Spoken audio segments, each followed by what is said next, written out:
Hello very good morning to all of you. मैं जिया सिंह एक बार फिर स्टडी 94 विद जिया में आपका स्वागत है। आज हम पढ़ेंगे नई शिक्षा नीति 2020। ठीक है, तो इसमें क्या है, ये जो एजुकेशन पॉलिसी है ये कब आई, कैसे आई, इसमें क्या क्या चीज़ें हैं उसके सब के बारे में हम डिस्कस करेंगे। आइए चलिए शुरू करते हैं। तो देखिए यहाँ पर पहला क्या है, पहला यहाँ पर ये है कि यहाँ पर सबसे पहली बात ये करी गई है कि देखिए एक मिनट, एचआरडी मिनिस्ट्री को जो है, एचआरडी मिनिस्ट्री को समाप्त करके क्या कर दिया गया है, शिक्षा मंत्रालय बना दिया गया है। ठीक है, एचआरडी मिनिस्ट्री को खत्म करके शिक्षा मंत्रालय में उसका नाम बदल दिया गया है। ओके, किसी भी प्रकार के एंट्रेंस एग्जाम के लिए आप सिर्फ किसी भी प्रकार का आप एंट्रेंस एग्जाम दोगे तो उसमें सिर्फ आपका एक ही बार प्रवेश होगा, मतलब एक ही एग्जाम आपको देना होगा, वो एनटीए आपको कराएगी। ठीक है, जिसको मतलब एक कॉमन प्रवेश परीक्षा होगी। ठीक, नेक्स्ट क्या है कि एमफिल को पूरी तरीके से समाप्त कर दिया गया है। एमफिल को और एचआरडी मिनिस्ट्री को, ये दो चीज़ें आप ध्यान में रखिएगा, एक तो शिक्षा मंत्रालय नाम कर दिया गया है और एमफिल को समाप्त कर दिया गया है। ठीक है, फिर उसके बाद में यहाँ पर 5वीं तक के बच्चों को जो है वो शिक्षा कम से कम 5वीं तक आप बच्चों को मातृभाषा में शिक्षा दोगे।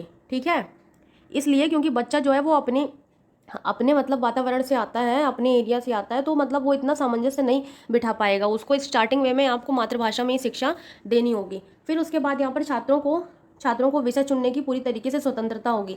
मतलब कोई भी बच्चा कोई भी स्ट्रीम को चुन सकता है, चाहे उसका मन हो तो वो साइंस ले ले, चाहे उसका मन हो तो वो कॉमर्स ले ले, या फिर वो किसी भी समय कोई भी, पहले क्या होता था, साइंस का बच्चा कॉमर्स में नहीं जा सकता, कॉमर्स का बच्चा साइंस में नहीं जा सकता, आर्ट का बच्चा अगर आर्ट साइड है तो वो फिर साइंस में नहीं जा पाएगा। तो ये सब चीज़ें अब समाप्त कर दी गई हैं। ठीक है, ये सब चीज़ें नहीं है। फिर उसके बाद क्या है, यहाँ पर देखिए प्राइवेट स्कूलों में भी अब टेट को, अगर आप किसी भी प्राइवेट स्कूल में एज अ टीचर आप जॉब करना चाहते हैं तो उसके लिए टेट यानी टीचिंग एलिजिबिलिटी टेस्ट आपको कंपलसरी कर दिया गया है। बिना उसके आप कहीं पर भी प्रवेश नहीं पा सकते हो। ठीक है, और उसके बाद फिर देखिए यहाँ पर क्या है, राइट टू एजुकेशन को, मतलब शिक्षा का जो अधिकार है, ठीक है, शिक्षा का जो अधिकार है उसको क्या है, एक मिनट, शिक्षा का जो अधिकार है उसको कर दिया गया है 12 तक। ठीक है, शिक्षा के अधिकार को 12 तक कर दिया गया है। पहले क्या था, शिक्षा के अधिकार को मतलब 6 से लेकर 14 वर्ष के बच्चों तक जो नीति थी उस समय, मतलब निःशुल्क और अनिवार्य शिक्षा, वो 2009 में जो आया था, उसमें क्या था कि भाई आप 6 से लेकर 14 वर्ष के बच्चों तक के लिए अनिवार्य शिक्षा थी। बट ऐसा अब नहीं है। अब क्या है, अब क्लास 12 तक आपको अनिवार्य शिक्षा लेनी ही लेनी, यानी कंपलसरी हो गया, बच्चों का ये अधिकार हो गया।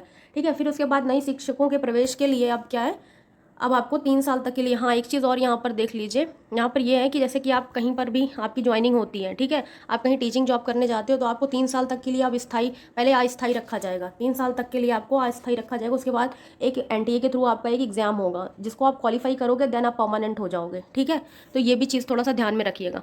फिर उसके बाद क्या है यहाँ पर, फिर देखिए यहाँ पर शिक्षकों के, हाँ, और इसमें अब शिक्षकों के प्रवेश के लिए अब सबसे ज़्यादा डेमो कम इंटरव्यू। इसका मतलब ये है कि भाई जब आप इंटरव्यू को ज़्यादा वेटेज दिया गया है, डेमो तो आपका लिया ही जाएगा, साथ ही साथ आपको इंटरव्यू सबसे ज़्यादा कंपलसरी कर दिया गया है। क्यों? क्योंकि इंटरव्यू क्या है, व्यक्ति का व्यक्तित्व को मतलब समझने का एक जरिया होता है। तो विदाउट इंटरव्यू आपका कहीं पर भी प्रवेश जो है वो अनिवार्य नहीं, मतलब वो नहीं माना जाएगा। ठीक है, वैध नहीं माना जाएगा, तो इंटरव्यू तो कंपलसरी ही कर दिया गया है। ठीक है, तो कुल मिला के अब फाइनली ये कह सकते हैं कि जो है टीचर बनना थोड़ा कठिन हो गया है। ठीक है, उसके बाद इसका लक्ष्य क्या था, ये एजुकेशन जो पॉलिसी आई है इसका लक्ष्य क्या है भाई, इसका लक्ष्य क्या है, देखिए लक्ष्य क्या है, व्यावसायिक शिक्षा को मजबूत किया जाएगा और समावेशी शिक्षा को समग्र मतलब सक्षम बनाया जाएगा। ठीक है, इसका मतलब क्या है, व्यावसायिक शिक्षा को और मजबूत करा जाएगा, यानी कोई भी बच्चा जो है वो किसी भी अपने 12th के बाद कहीं पर भी व्यावसायिक शिक्षा यानी कहीं पर कुछ करना चाहता है, कोई बिजनेस करना चाहता है तो वो कर सके, मतलब वो ऐसा सक्षम हो कि वो ये चीज़ कर सके, उसके लिए रास्ते जो है थोड़ा आसान बनाए जाएंगे।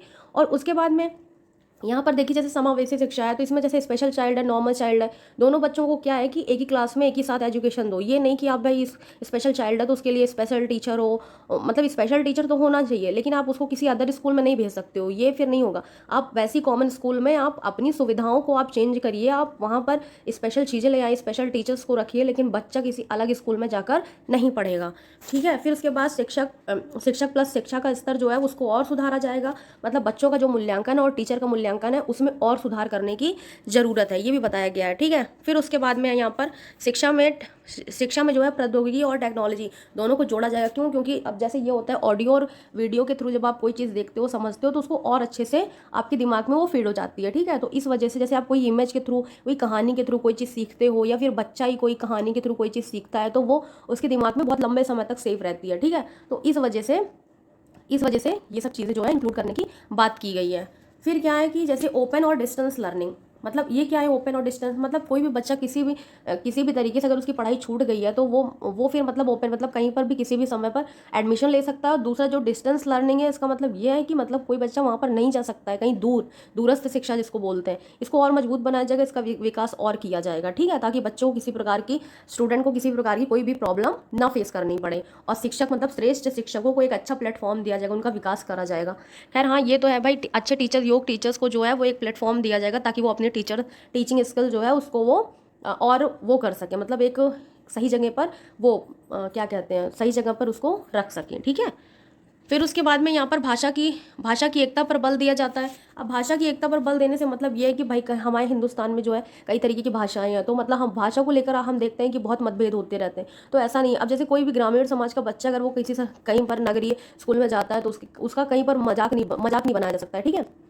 और कोई हिंदी बोल रहा है, कोई इंग्लिश बोल रहा है कोई बच्चा, तो इसका मतलब ये नहीं है कि आप किसी बच्चे का मजाक उड़ाओगे। तो इस वजह से मतलब यहाँ पर की गई है कि जैसे तेलुगु कोई जैसे साउथ में तेलुगु है, तमिल है, ये सब बोली जाती है, और अपने यूपी में जो है ये हिंदी वगैरह है, ठीक है। तो ये भाषा की एकता कुल मिला के दक्षिण और उत्तर भारत की भाषाओं को जो है इसकी एकता पर भी यहाँ पर बल दिया गया है। और शिक्षा को रोजगार और उद्योगों से जोड़ा जाएगा। आप ये बताइए, जैसे कि आप पढ़ाई कर रहे हैं, ठीक है, आप पढ़ाई कर रहे हैं और आपकी पढ़ाई जो आपकी रियल लाइफ में कोई यूज़ नहीं है, तो उसका क्या मतलब है। तो ये यहाँ पर ये न्यू एजुकेशन पॉलिसी में ये भी बताया गया है कि आप जो टीचिंग जो है आपकी टीचिंग को आप मतलब अपने रियल लाइफ में आपका यूज़ हो, यानी आप उससे कुछ व्यवसाय कर सकें, या फिर आप मतलब टीचिंग ऐसी होनी चाहिए, मतलब एजुकेशन आपकी ऐसी होनी चाहिए कि जो आपको आगे चल के रोजगार दे सके, ठीक है।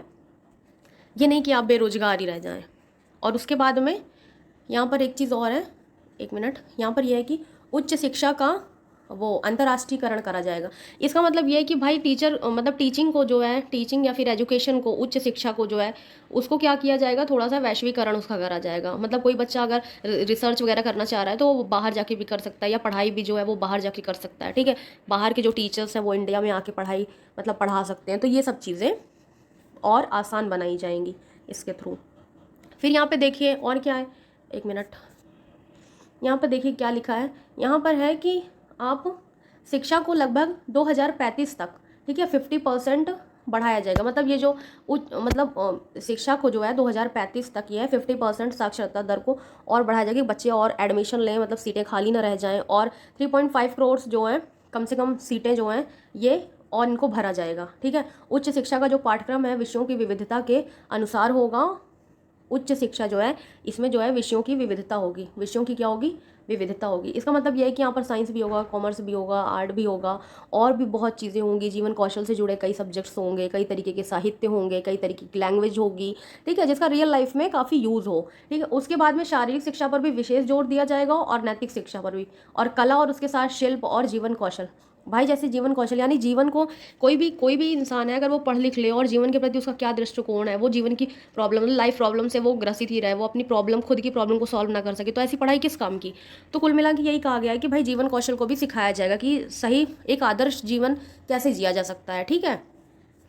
उसके बाद में फिर है कि कुल मिला के, एक मिनट, और ये सब चीज़ मतलब शिक्षा की गुणवत्ता को और अच्छा सुधारने के लिए यहाँ पर क्या किया जाएगा, एक शासन में भी सुधार की ज़रूरत बताई गई है कि ये सब चीज़ें इंप्लीमेंट हो, इसके लिए आप क्या करोगे, शासन में भी सुधार करोगे, ठीक है। और फिर यहाँ पर है कि साल में 2 बार तो बोर्ड परीक्षाएं होंगी, पहले क्या था साल में 1 बार।